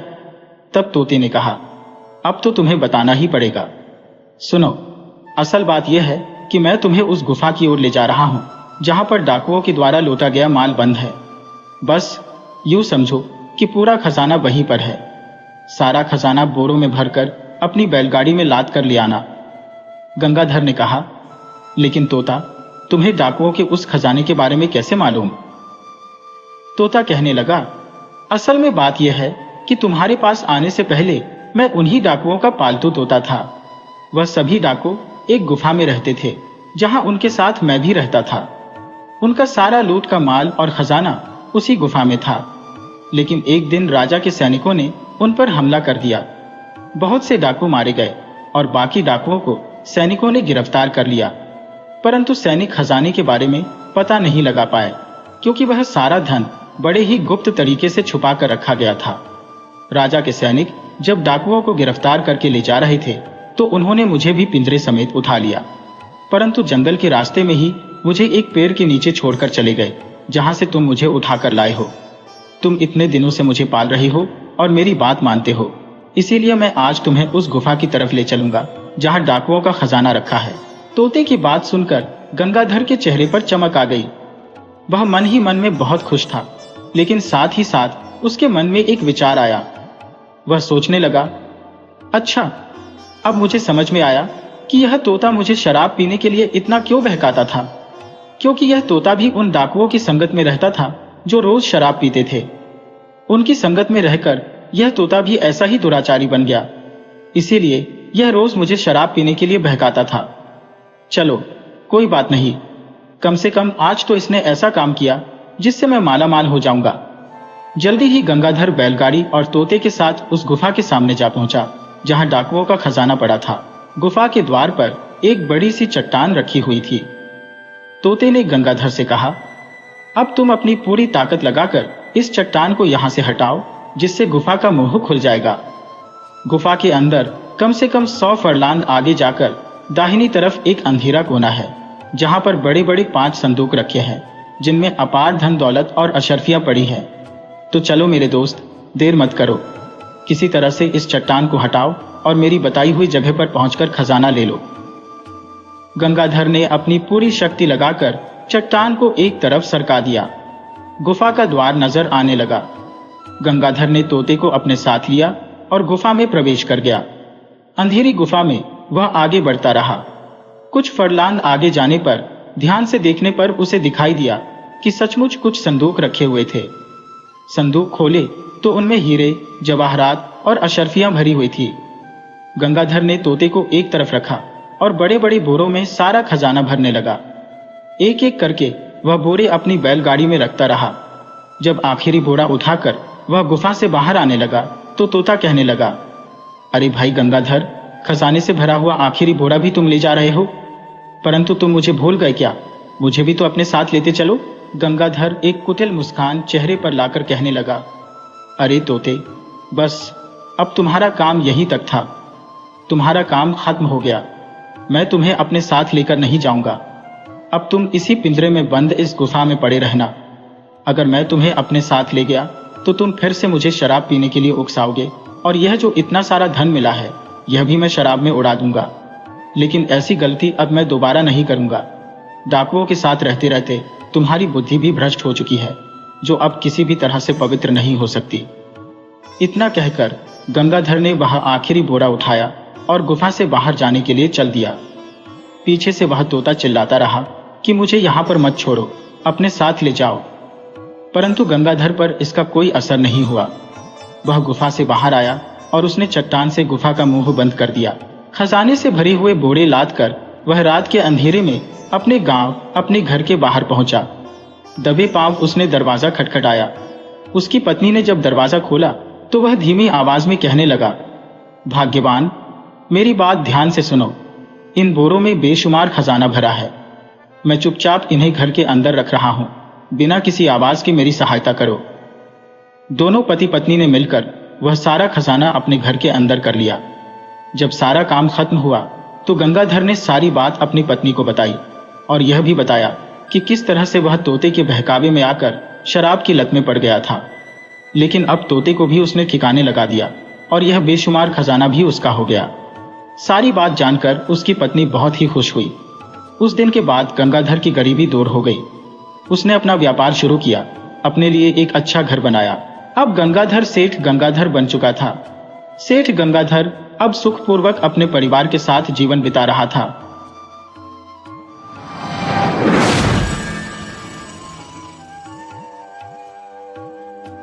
चंपक लाल नाम का यह व्यापारी रायपुर के ही पास एक गांव में रहता था। उसका घर गांव के आला घरों में गिना जाता था। वह गेहूं, दालें, मसाले, साबुन, माचिस और इसी तरह का सामान बेचता था। कोई भी चीज तोलते वक्त चंपकलाल या उसके नौकर केवल राम दोनों ही बड़ा ध्यान रखते थे कि ग्राहक के पास एक दाना भी फालतू न चला जाए। गांव वाले जानते थे कि चंपकलाल गांठ का बड़ा पक्का आदमी है और मुनाफे के आगे दया, धर्म या भावनाएं उसके लिए कोई मायने नहीं रखती। उसकी पत्नी शांति देवी हमेशा सोने से लदी हुई रहती थी, लेकिन सोने की इन जंजीरों के पीछे एक दयालु मन छिपा हुआ था। वसंत ऋतु की एक सुबह चंपकलाल अपने बरामदे में बैठा था कि उसे एक आवाज सुनाई दी, मेरे कौवे खरीद लो, मोटे ताजे कौवे। चंपकलाल हैरान था, यह कौन है जो कौवे को बेच रहा है और खरीदेगा कौन इन्हें? वह जानने के लिए आतुर हो उठा।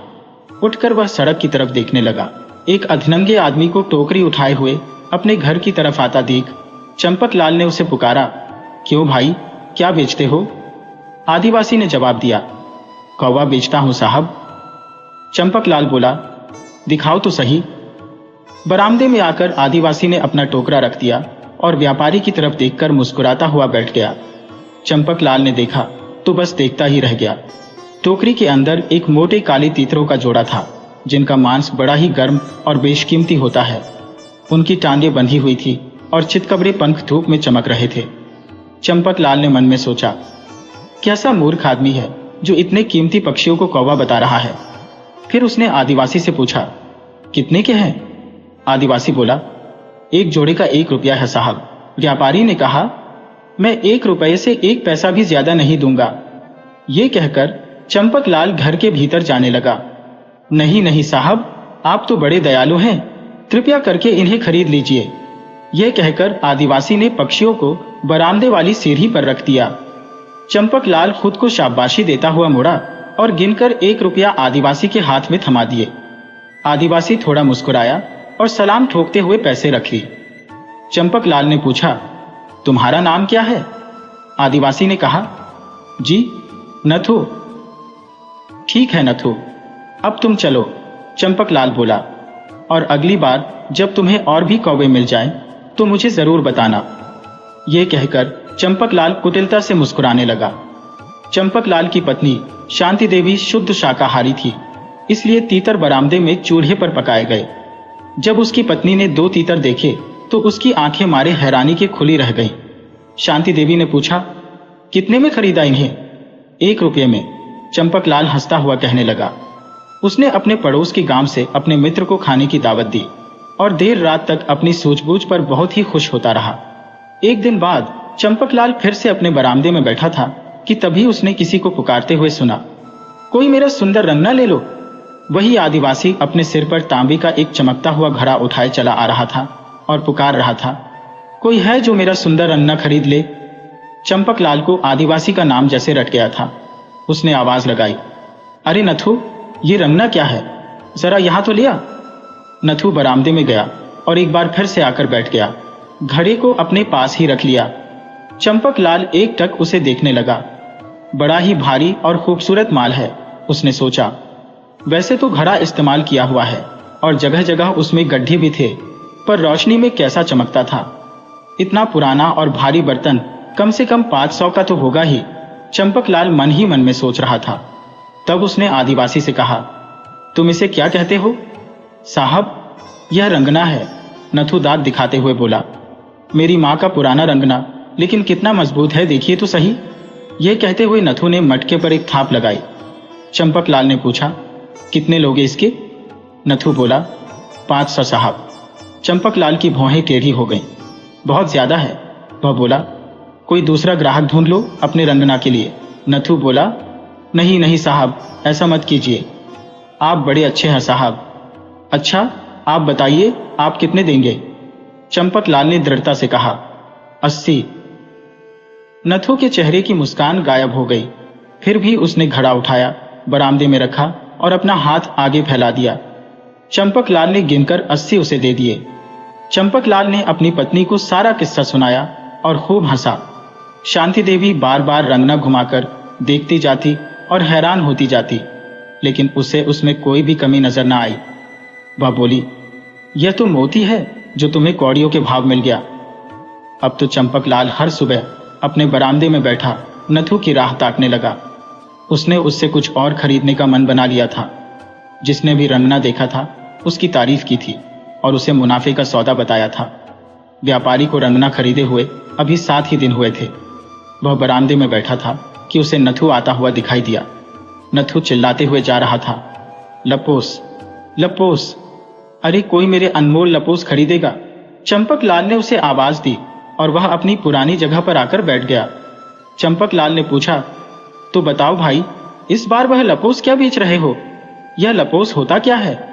देखिए साहब, आपने ऐसे अनमोल लपोस पहली बार देखे होंगे। यह कहते हुए नथु ने एक चमड़े की पोटली निकाली। उसने पोटली उलट दी और एक एक करके चमचमाते हीरों का ढेर लग गया। चंपकलाल हक्का बक्का रह गया। हीरों की चमक चकाचौंध कर देने वाली थी। कुल 22 हीरे थे, कुछ मटर के दानों जितने छोटे, कुछ कंचों के जितने बड़े। चंपकलाल का मुंह सूख रहा था। वह किसी तरह बोला, कितने पैसे हैं इन लपोस के?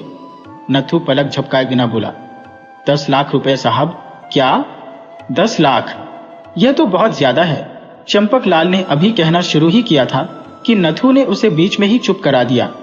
ठीक है, पर मैं 1 पैसा भी कम नहीं लूंगा। लपोस मेरे अकेले के नहीं, सारे कबीले के हैं और मुझे लौटकर सबको उनका हिस्सा देना है। चंपकलाल सोचने लगा, छत्तीसगढ़ में हीरों की खदान तो है ही, लेकिन सबको खोदा नहीं गया है। इन आदिवासियों को जंगल का कोना कोना मालूम है। हो सकता है कि वे कई सालों से यह दौलत जमा कर रहे हो। फिर चंपकलाल को नथु की हीरों का सही दाम आंकने की काबिलियत का भी तो पता है। वह सोचने लगा, अगर यह मूर्ख नथु 500 का घड़ा सिर्फ 80 में बेच सकता है, तो जो हीरे यह 10 लाख के बेच रहा है, उनकी असली कीमत क्या होगी? चंपकलाल का दिमाग यह सोचकर चकरा गया। उसने फैसला कर लिया और बोला, अच्छा ठीक है, मैं तुम्हारे लपोस खरीद लूंगा, लेकिन मुझे इतने रुपए इकट्ठा करने के लिए समय तो दो। नथु बोला, साहब आप कितने अच्छे हैं, कितने दयालु हैं। मैं अपनी पत्नी के मामा से मिलकर शाम तक यहीं पर लौटूंगा। यह कहकर नथु वहां से चला गया। उस दिन चंपकलाल ने अपना सारा सामान, जमा पूंजी और पत्नी के अधिकांश गहने बेच डाले। नथु के आने से कुछ समय पहले ही उसने 10 लाख रुपए जुटा लिए और जब नथु वहां पर आया तो नथु के दांत भी चमक रहे थे और हीरे भी।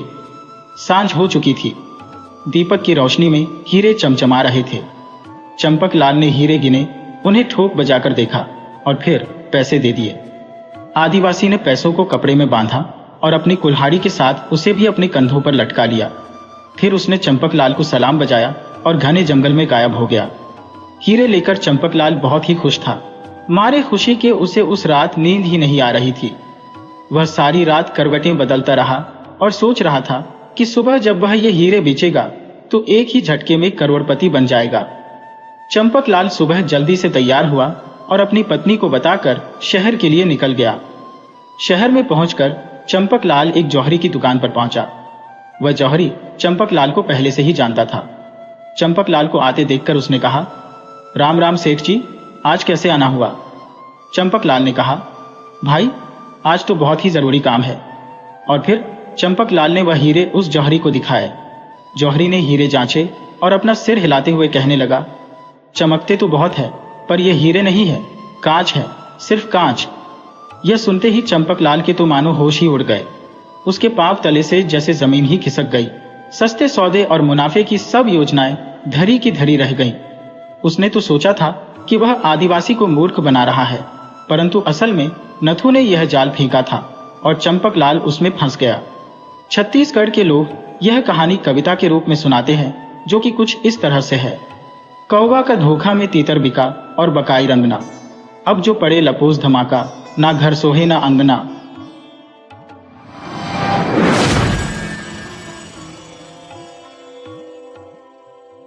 मलाईगढ़ के राजा मलाई केतु की एकमात्र बेटी थी, राजकुमारी कुसुमलता।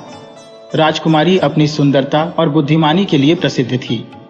कई राज्यों के राजकुमार उससे विवाह करने की इच्छा रखते थे, पर महाराज मलाई केतु इन सभी प्रस्तावों को ठुकरा देते थे। इसकी वजह यह नहीं थी कि वे राजकुमार योग्य नहीं थे, बल्कि महाराज की चिंता थी कि उनकी इकलौती बेटी उनसे दूर हो जाएगी। महाराज मलाई केतु अपनी बेटी कुसुमलता से बहुत प्रेम करते थे और उसे अपने पास ही रखना चाहते थे।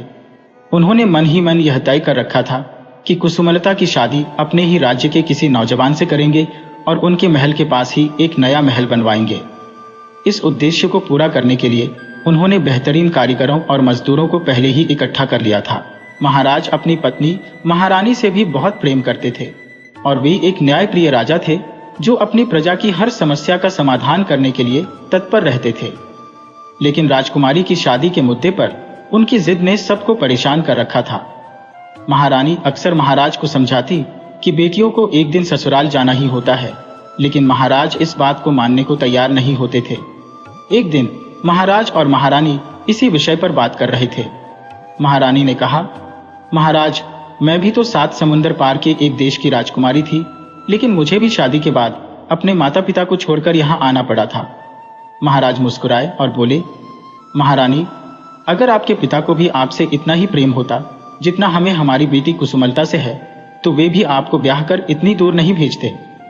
रानी ने यह सुनकर नाराज होते हुए कहा, महाराज, मेरे पिताजी तो मेरे बिना खाना भी नहीं खाते थे। मैं एक पल के लिए भी उनकी नजरों से ओझल हो जाती तो वे बेचैन हो जाते थे। महाराज को अपनी गलती का एहसास हुआ और वे बोले, प्यारी महारानी, हमें क्षमा कर दीजिए। हमने मजाक में ही ऐसी बात कह दी थी। असल बात तो यह है कि सभी पिता अपनी पुत्रियों से बहुत प्रेम करते हैं। रानी ने नरम लहजे में कहा, महाराज, मेरा विचार है कि हमारी राजकुमारी वल्लभपुर के राजकुमार वीरसेन को पसंद करती है। आपको याद है ना, वे कुछ दिन पहले अपने माता पिता के साथ हमारे राज्य में आए थे। उस समय राजकुमार की मां ने हमसे राजकुमारी का रिश्ता मांगा था, लेकिन आपने कहा था कि सोच विचार के बाद ही कोई जवाब देंगे। मेरा ख्याल है कि आप इस रिश्ते के लिए हाँ कर दीजिए। राजकुमार वीरसेन हमारी बेटी को बहुत खुश रखेगा। महाराज ने रानी की इस बात का कोई जवाब नहीं दिया और वहां से उठकर चले गए। असल में वल्लभपुर राज्य मलाईगढ़ राज्य से काफी दूर था और महाराज नहीं चाहते थे कि उनकी बेटी इतने दूर के राज्य में ब्याह कर जाए। महाराज मलाईकेतु के दरबार में एक बहुत ही बुद्धिमान और वफादार मंत्री था। मंत्री का एक नौजवान बेटा था जिसका नाम विक्रम था। विक्रम तलवारबाजी और निशानेबाजी में माहिर था और उसकी शक्ल सूरत ऐसी थी कि जो भी उसे देखता ही रह जाता। राजकुमारी कुसुमलता और विक्रम का बचपन एक साथ ही बीता था। महाराज और महारानी विक्रम को अपने बेटे की तरह प्यार करते थे और यही कारण था कि विक्रम की शिक्षा भी राजकुमारी के साथ ही हुई थी। वे दोनों एक दूसरे के बहुत ही अच्छे दोस्त थे और सुख दुख के साथी भी थे। एक दिन की बात है, गर्मियों की दोपहर थी और सभी लोग खाना खाकर अपने अपने कमरों में आराम कर रहे थे। थोड़ी ही देर में एक दासी भागती हुई महारानी के पास आई और कहने लगी, महारानी जी, जल्दी जल्दी मेरे साथ चलिए, राजकुमारी की तबीयत अचानक खराब हो गई है। दासी की बात सुनकर रानी घबरा गई और दौड़ती हुई राजकुमारी के कमरे में पहुंची। उन्होंने देखा कि कुसुमलता अपने बिस्तर पर लेटी हुई थी। ऐसा लग रहा था जैसे वह सो रही हो। महारानी ने गुस्से भरी नजरों से दासी को देखा और कहने लगी, राजकुमारी तो सो रही है और तुम कहती हो कि उसकी तबीयत खराब है। दासी डर के मारे थर थर कांपने लगी और बोली, महारानी जी, राजकुमारी अभी कुछ पल पहले ही मुझसे खिलखिलाकर हंसते हुए बातें कर रही थी। अचानक उन्होंने एक चीख मारी और बिस्तर पर गिर पड़ी। मैंने उन्हें बहुत आवाज लगाई, लेकिन उन्होंने कोई जवाब नहीं दिया। यह सुनकर महारानी भी परेशान हो गई। उन्होंने पहले तो हिलाकर राजकुमारी को उठाने की कोशिश की, लेकिन जब वह अपनी कोशिश में नाकाम रही तो उन्होंने महाराज को संदेश भिजवाया, राजकुमारी की तबीयत खराब है। यह सुनकर महाराज के होश उड़ गए। वह भागते हुए राजकुमारी के कमरे में पहुंचे और महल के सभी वैद्यों और हकीमों को तुरंत हाजिर किया। मंत्री का बेटा विक्रम भी वहां पर उदास खड़ा था। थोड़ी देर बाद जब सभी वैद्यों और हकीमों ने राजकुमारी की जांच पूरी कर ली तो वे मायूस होकर एक तरफ खड़े हो गए। उन्होंने कहा, राजकुमारी की बीमारी हमारी समझ में नहीं आ रही है। यह सुनकर महाराज के चेहरे का रंग उड़ गया। उन्होंने तुरंत राज्य के अन्य हकीमों और वैद्यों को भी बुलवाया। सभी ने राजकुमारी की जांच की, लेकिन किसी को भी राजकुमारी की बीमारी समझ में नहीं आ रही थी। राजकुमारी बेसुध सी अपने बिस्तर पर लेटी रही। शाम हो गई और अगले रोज मायूस होकर महाराज ने यह ऐलान करवा दिया कि जो भी राजकुमारी को उसकी नींद से बाहर लाएगा उसी के साथ राजकुमारी का विवाह कर दिया जाएगा। यह घोषणा सुनने के बाद भी कोई व्यक्ति महल में हाजिर नहीं हुआ। सभी लोग यही सोच रहे थे कि जब बड़े बड़े वैद्य और हकीम राजकुमारी की बीमारी का इलाज नहीं कर पाए तो वे क्या कर लेंगे। इस परिस्थिति में महाराज और महारानी बहुत ही परेशान हो चुके थे। इन दोनों की परेशानी बढ़ती ही जा रही थी कि इतने में एक पहरेदार ने आकर उन्हें संदेश दिया कि वल्लभपुर का राजकुमार वीरसेन आया है और वह राजकुमारी के इलाज के बारे में महाराज से मिलना चाहता है। महाराज, जो सभी ओर से निराश हो चुके थे, ने तुरंत राजकुमार वीरसेन को बुलाया। महल के पहरेदार राजकुमार वीरसेन को लेकर हाजिर हो गए। महाराज राजकुमार वीरसेन से पहले भी मिल चुके थे, जब वह कुछ दिन पहले अपने माता पिता के साथ महल में आया था। राजकुमार वीरसेन ने महाराज को बड़ी ही विनम्रता से प्रणाम किया और कहने लगा, महाराज, मैं अपने कुछ साथियों के साथ शिकार पर निकला हुआ था। जब मुझे यह खबर मिली कि राजकुमारी नींद से नहीं जाग रही है, मेरा ख्याल है कि उनकी इस बीमारी का इलाज मेरे पास है, इसीलिए मैं आपकी सेवा में हाजिर हुआ हूँ। राजकुमार के बात करने के तरीके और उसके शिष्टाचार ने महाराज को बहुत ही प्रभावित किया। महाराज मन ही मन में यह सोचने लगे कि अगर इस बहादुर नौजवान ने मेरी बेटी को ठीक कर दिया तो वह जरूर राजकुमारी की शादी इससे ही देंगे। फिर भी महाराज ने अपनी तसल्ली के लिए एक सवाल पूछा, तुम तो एक राजकुमार हो, कोई वैद्य या हकीम तो नहीं, फिर तुम राजकुमारी को कैसे ठीक करोगे। राजकुमार वीरसेन विनम्रता से कहने लगा, महाराज, राजकुमारी को कोई बीमारी नहीं है, बल्कि यह कुछ और ही है। महाराज हैरान होकर बोले, तुम्हारा मतलब कि यह कोई जादू टोना है। राजकुमार ने कहा, जी नहीं महाराज, मैं यह भी नहीं कह सकता। इसके बाद राजकुमार ने अपनी जेब से एक छोटी सी डिबिया निकाली और महाराज को दिखाई।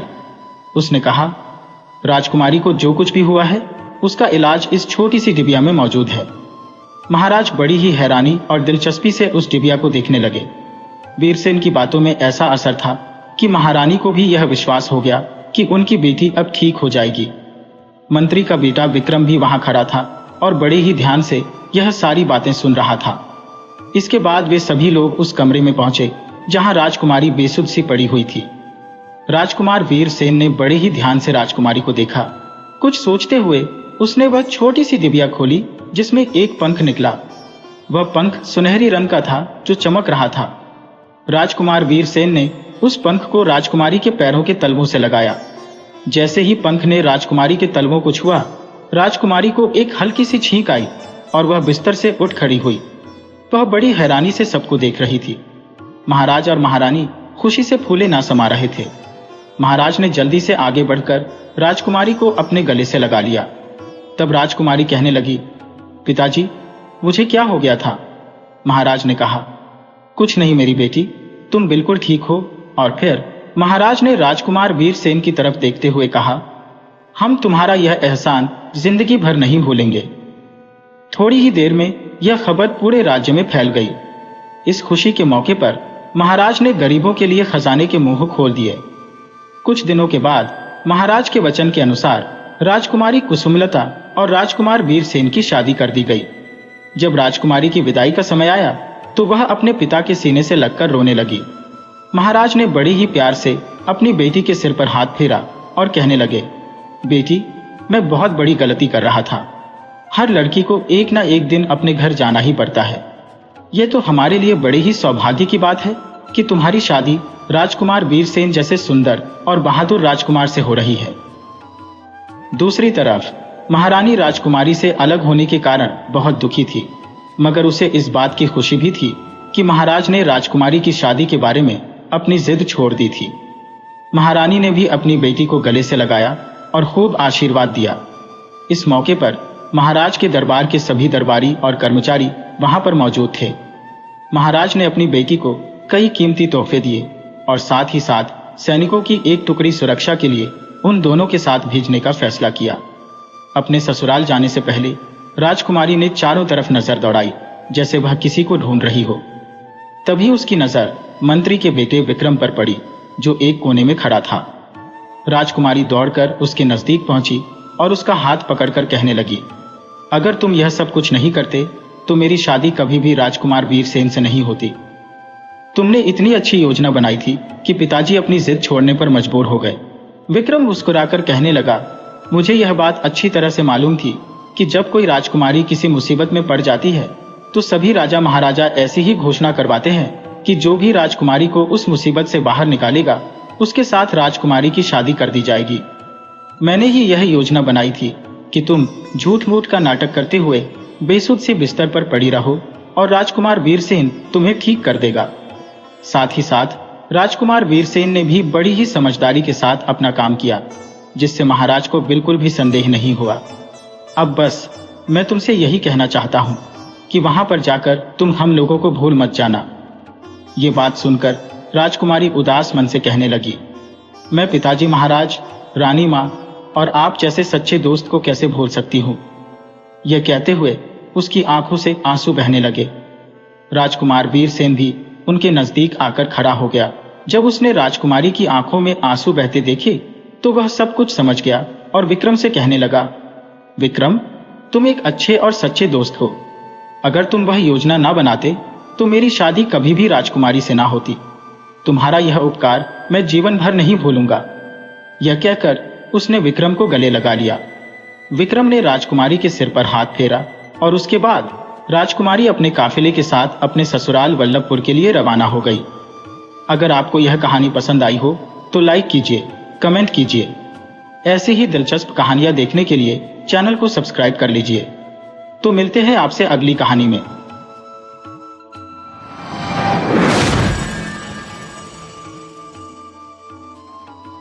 वीडियो अच्छी लगी हो तो इसे लाइक करें और ऐसी ही मज़ेदार कहानियों के लिए चैनल को सब्सक्राइब करें और बेल आइकन दबाएं। ज़्यादा से ज़्यादा अपने दोस्तों को शेयर करें। धन्यवाद।